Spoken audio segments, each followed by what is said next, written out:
Uh, this is another incident from my apartment.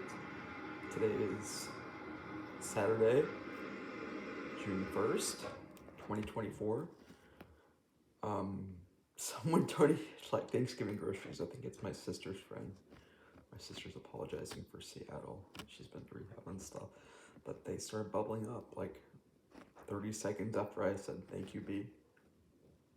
Derek or whatever her friend's name is these days. This is what he did.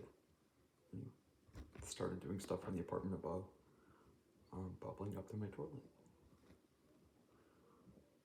F Trump.